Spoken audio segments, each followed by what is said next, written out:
Habitués de la chaîne de télévision vidéo La Voix de la Vérité.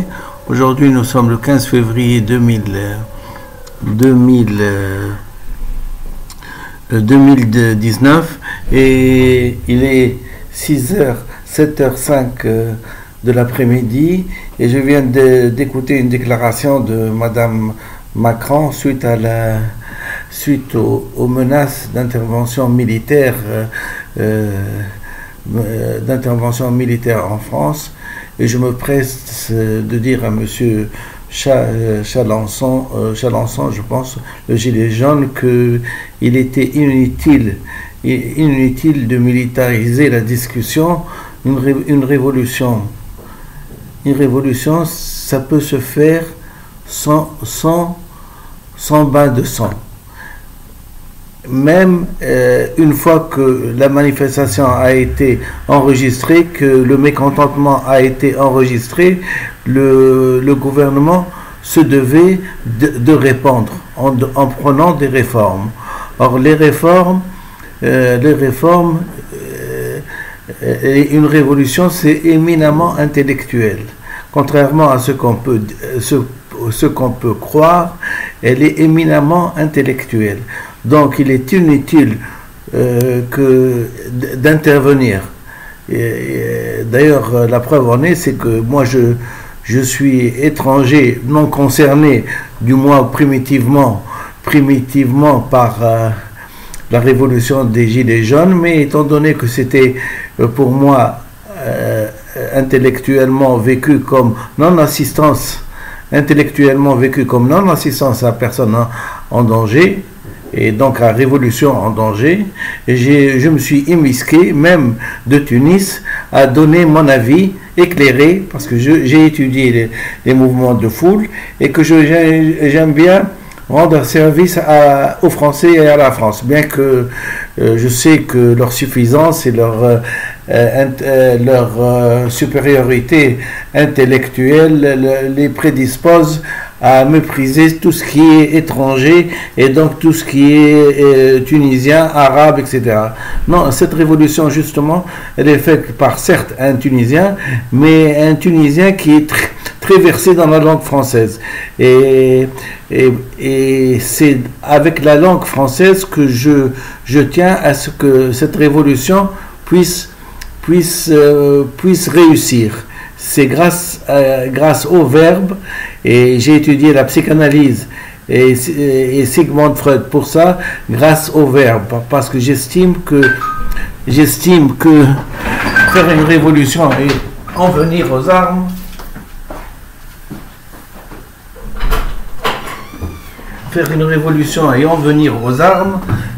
n'est pas digne d'un être humain. Il suffit de parler, de comprendre ce qu'il en est, les tenants et les aboutissants d'une manifestation, de gens qui rentrent en révolution, on dirait qui rentrent en insurrection, et il suffit de bien analyser pour comprendre leur désir véritable. Or, leur désir véritable, je vous l'ai dit dès le premier jour, dès le 17 novembre 2019, que leur désir véritable était de faire la révolution, et qu'il y avait une classe qui devait être renversée par une autre classe. La classe bourgeoise, la classe prolétarienne devrait prendre le pouvoir en France, où des mesures communistes devraient être prises incessamment en France dans l'urgence pour calmer les esprits, parce que l'inégalité vécue monétaire, l'inégalité de classe, l'inégalité des classes, des ouvriers et tout, c'était elle qui mobilisait les foules pour se mettre en insurrection. Donc une fois que c'est dit, il n'y a pas de menace ni de la part des ouvriers, ni de la part des bourgeois. C'est une révolution, comme on dit, soft, internationale certes, éclairée certes, et dictée par quelqu'un qui est à l'étranger et qui est à l'étranger, mais qui a bien étudié d'abord la langue française et qui a bien étudié qu'est-ce que c'est une révolution et qu'est-ce que c'est et à quoi elle doit aboutir. Et j'en ai conclu qu'il était inutile de faire arriver, de vivre l'époque du général de Gaulle où on matait les soulèvements et les révolutions par les armes. Je vous donnerai et même par les cartouches. On le sait très bien. Le général de Gaulle n'a pas été, comment dirais-je, une main morte quant à l'oppression, soit des Algériens, qu'ils soient en Algérie ou qu'ils soient en France. Et donc, pour moi,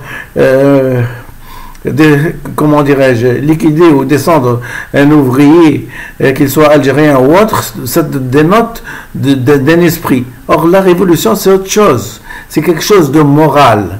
Hein? C'est quelque chose de moral. Victor Hugo l'a dit, toute révolution a un sens moral. C'est-à-dire, il faut arriver au sens moral. J'estime que en France, le sens moral, hein, d'avoir une certaine égalité est quand même vu l'évolution des civilisations, est quand même protégé par le verbe. Si une personne éclairée vous dit quelque chose, hein, il est inutile d'aller spéculer sur non j'ai raison, non je vais on a voté pour moi, ni les votes n'ont rien à voir avec le vécu des gens. Le vécu des gens, hein, c'est lui qui impose la révolution. C'est le mal vécu qui impose la révolution. Donc une révolution, ça s'accepte même quand elle vient de l'étranger. Parce qu'une révolution, c'est fait pour le peuple. Et le peuple, qu'il soit à l'étranger, qu'il soit à Pékin, ou qu'il soit à Paris, ou qu'il soit à Tunis, c'est pareil. Il y a une révolution, elle doit se faire. Et c'est ce qu'a dit Lénine, hein, dès le premier jour, c'est la dictature prolétarienne. Or, la dictature prolétarienne, on peut l'éviter par le fait de comprendre le message que les dirigeants d'une révolution vous donnent. Si le message verbal que vous donnent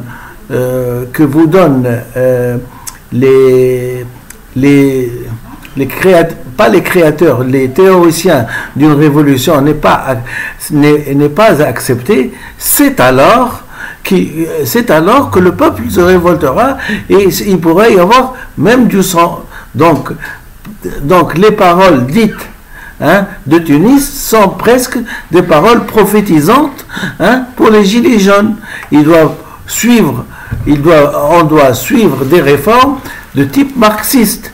Il faut admettre qu'un mal vécu, ça ne va pas être supporté, puisque déjà on est dans la rue.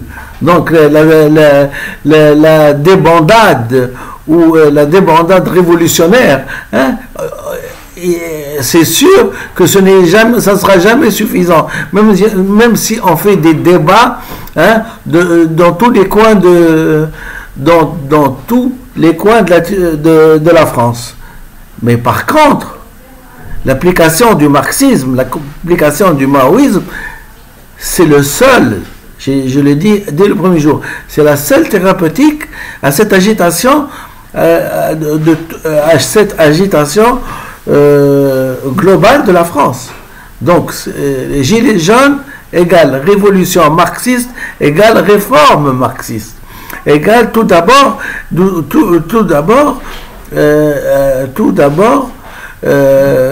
direction, comment dirais-je, direction le parti communiste français, qui est bien absent, et qui va déclarer que nous sommes en révolution, hein, et donc il va étudier selon mes directives le maoïsme pour l'appliquer.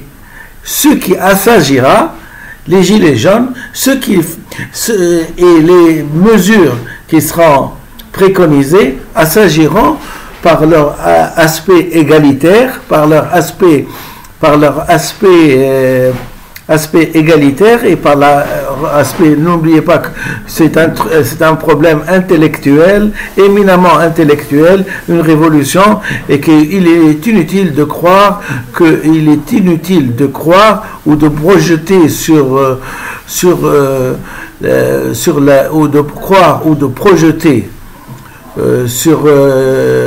les Russes ou les Chinois un déficit intellectuel, hein, qui leur a fait réussir leur révolution. C'est éminemment intellectuel, c'est éminemment marxiste, éminemment marxiste, léniniste, maoïste. Donc, s'il y a des textes, et dans une de mes vidéos, j'ai dit, je suis pris par un texte, c'est le texte de Mao Tse-tung, et donc le texte de Mao Tse-tung vous oblige, si vous ne voulez pas perdre votre sang dans les rues de Paris, hein, si vous ne voulez pas mourir, hein, pour des futilités, parce qu'en fin de compte, si on accepte le dictat révolutionnaire, eh ben, si on la révolution se passera sans effusion de sang.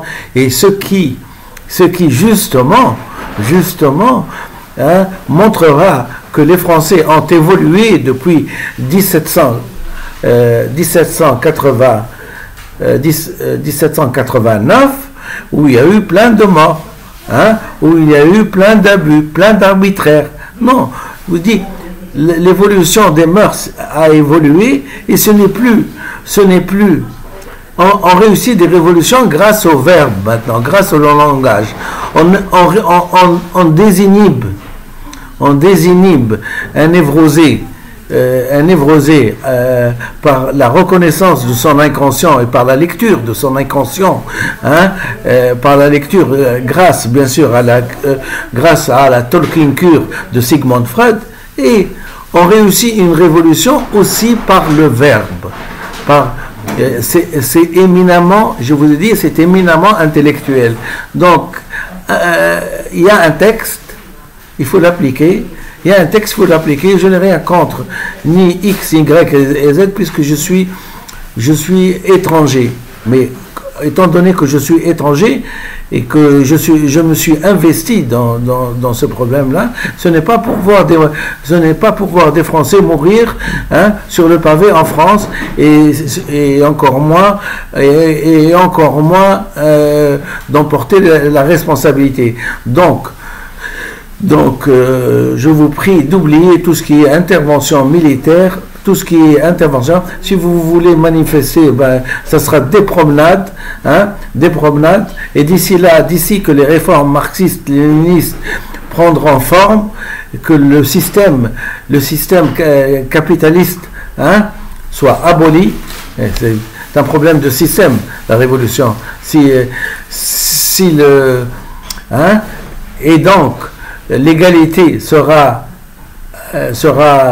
acquise, et ben chacun sera content, et ça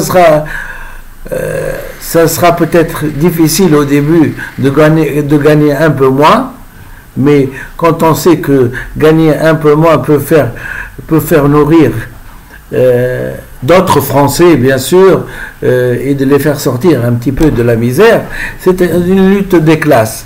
Et on va vers la disparition des classes. Donc, c'est un gâteau qu'il faut savoir, un gâteau, je m'excuse, et qu'il faut savoir partager de façon équitable en France.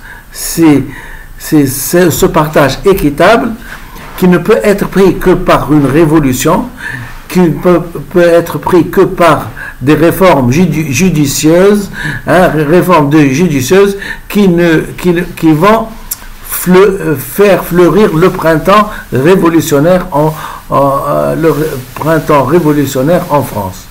Donc, parler d'insurrection, parler de menaces militaires, de trucs, non. On peut, et comme a dit, c'est pour ça que j'ai pris la parole d'ailleurs, c'est d'abord pour dire bravo à Madame Macron qui a dit qu'il faut se parler d'abord. Effectivement, il faut se parler. Il faut se parler, mais il faut se parler de façon scientifique. Et c'est pour ça que j'ai dit, d'ores et déjà, accepter le dictat révolutionnaire qui nous impose les réformes, et donc il va assagir le peuple français, et d'abord se diriger par principe vers le parti communiste français, et de lui ajouter le terme révolutionnaire. Donc ça sera le parti communiste français révolutionnaire de type maoïste. Avec ça, des mesures seront prises dans ce sens-là, et ces mesures seront même comment dirais-je, seront même imposées par ce parti, qui aura la tâche d'informer les militaires. Donc les militaires sont partie prenante de la révolution. Les militaires français sont partie prenante de la révolution. Ça, c'est pour la France. Pour la Tunisie, ça sera aussi pareil. Et c'est moi qui donnera les directives, bien sûr, en me mettant en relation avec le premier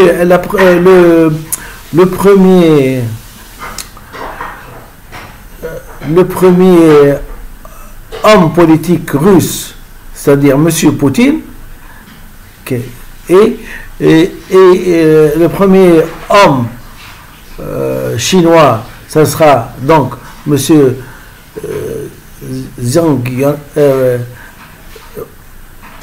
Jintao, le premier président russe, chinois, c'est tout. Et on fera le nécessaire pour que les réformes soient militairement imposées aux politiques. Oui, ce n'est pas les politiques imposées aux politiques. Aux politiques, et donc il est préférable que ce soit des gens qui sont instruits, qui sont versés dans la matière pour prendre des réformes éclairées. Ce n'est pas des commentaires de texte, et ce n'est pas des petits tweets qui vont quand même, vous n'allez pas croire, qui vont quand même réussir la révolution des Gilets jaunes. Non, il y a des réformes structurales. C'est la structure. Tout ce qui n'a pas été fait par le général de Gaulle, par Valéry Giscard d'Estaing, par M. Mitterrand, par M. Sarkozy, par M. Valéry Giscard d'Estaing, et tout ce qui n'a pas été fait envers l'égalité des chances du peuple, sera fait justement par l'intermédiaire d'un Tunisien qui parle bien en français et qui est à Tunis et qui fera de sorte d'universaliser la révolution maoïste, et que bien sûr comment dire, charité bien ordonnée commence par soi-même.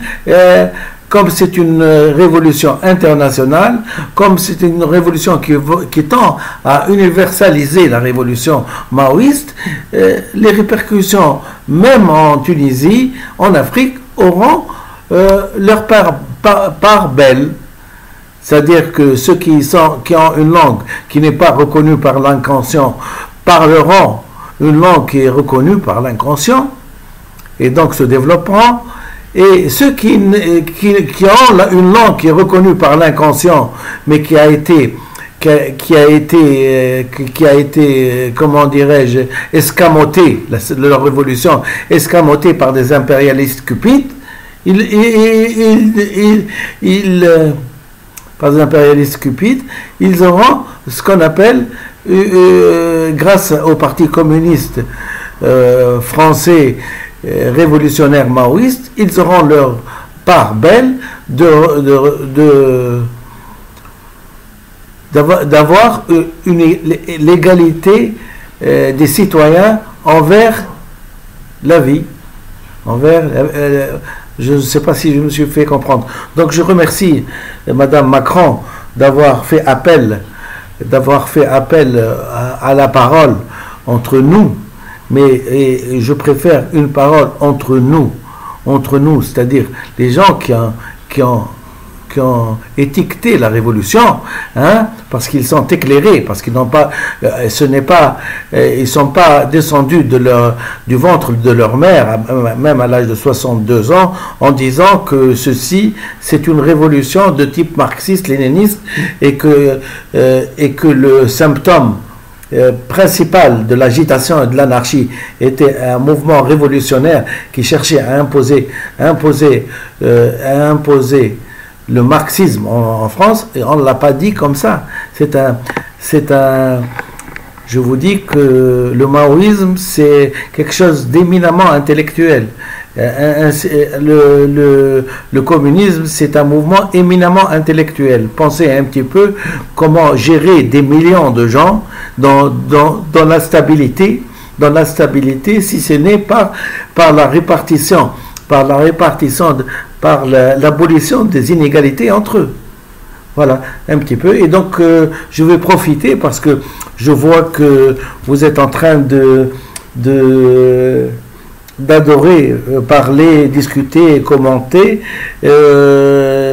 C'est pour ma part une occasion pour vous relire une poésie de Boileau, hein, dans l'art poétique qui remonte à 1674. Et donc, ça vous incitera à bien réfléchir et à bien penser. Boileau, de l'art poétique, 1674. Avant donc d'écrire, apprenez à penser. Chant 1. Ce que l'on conçoit bien s'énonce clairement, et les mots pour le dire arrivent aisément. Hâtez-vous lentement, sans perdre courage, 20 fois sur le métier, remettez votre ouvrage. Polissez-le sans cesse, et le repolissez. Ajoutez quelquefois et souvent effacez. Chant 1. Un sot trouve toujours un plus sot qu'il admire. Hein? Il n'est point de serpent ni de monstre odieux qui par l'art imité ne puisse plaire aux yeux. D'un pinceau délicat, l'artifice agréable du plus affreux objet fait un objet aimable. Soyez plutôt maçon si c'est votre talent. Entre vivre et accepter de vivre, il y a un fossé.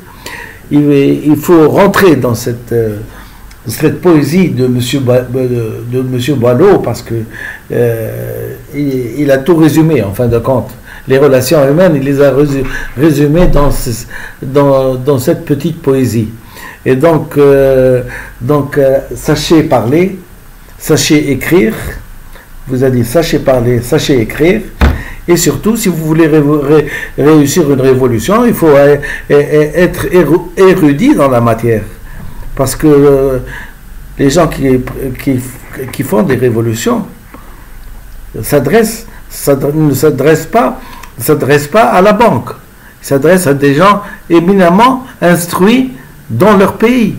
Ils s'adressent à des gens à qui ils demandent de les diriger. Si malheureusement, et ce qui est en train de voir dans le cas, la classe politique est versée dans les finances, elle ne peut pas réussir. Elle ne peut pas réussir une révolution. Elle ne peut pas réussir. Il y a une chose, c'est que soit qu'elle se fait seconder par un révolutionnaire. Je m'excuse de vous souffler ma personne, soit qu'elle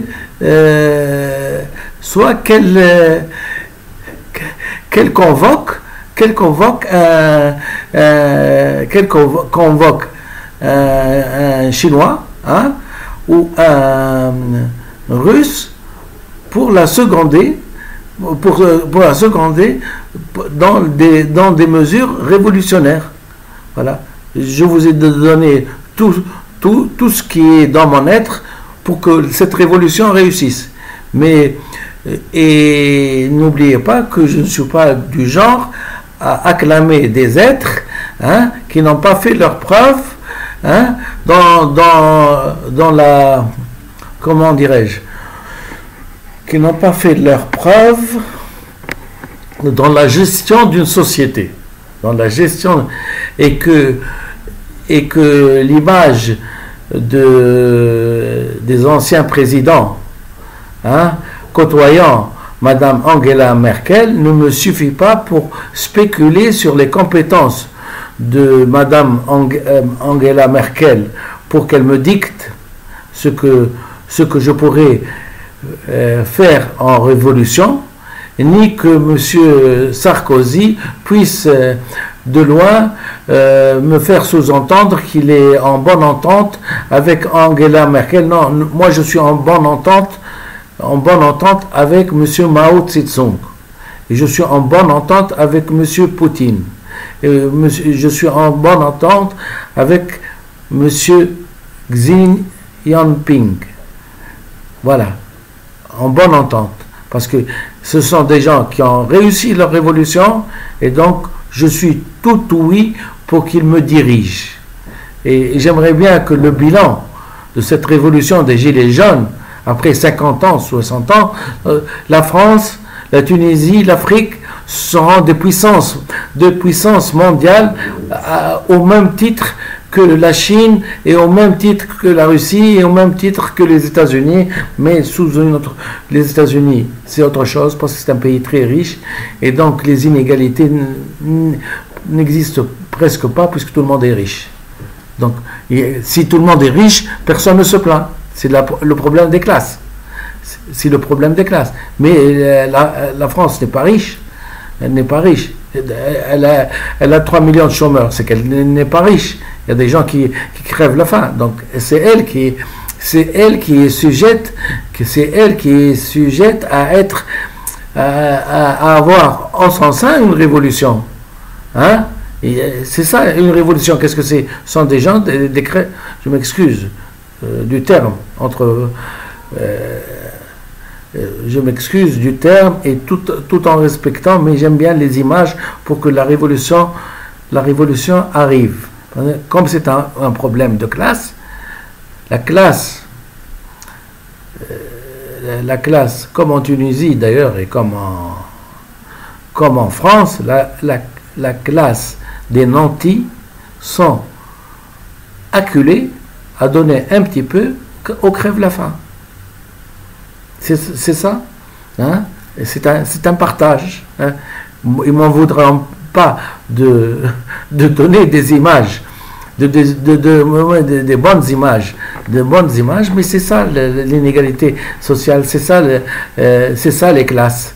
Et donc, je m'excuse, il faut absolument que les Français présupposés, érudits et comment dirais-je, ministres et éclairés par le savoir, puissent changer d'épaule et comprendre que cette révolution, la révolution des Gilets jaunes, a été comprise par un médecin tunisien qui a étudié en France et qui continue à vous dire ce qu'il faut faire. Acceptez-le pour qu'il n'y ait pas d'écoulement de sang. Hein? Il faut faire des réformes. Hein? Il faut faire des réformes. Et il faut faire des réformes qui vont être légitimées de façon légale par les militaires. Parce qu'une doctrine a besoin de l'aval. La doctrine maoïste, pour être viable en France, il faut qu'elle soit reconnue par les militaires. Il faut qu'elle soit protégée par les militaires. Donc, les réformes ne pourront aboutir que grâce donc au parti communiste révolutionnaire maoïste, en France, le PCF révolutionnaire maoïste, et bien sûr Laval où les militaires veilleront à ce que cette doctrine maoïste soit appliquée. Ce n'est pas appliqué par le crime, hein? Non, nous avons le petit livre rouge de Mao Tse-tung, et il nous impose de nous référer à ce livre, hein, pour arriver, hein. C'est peut-être une blessure narcissique, mais qu'est-ce que je veux, c'est la chance, et le hasard, hein, que Mao s'est bien penché sur le problème des inégalités pour le comprendre, hein, et Karl Marx surtout pour comprendre un petit peu le mouvement des foules, hein, et qu'est-ce qui révolte les foules, les foules. Et ce qui révolte les foules, c'est les inégalités. Donc voilà, il faut faire des réformes de type révolutionnaire marxiste, léniniste, qui sont protégées par les militaires. Voilà, je vous remercie infiniment.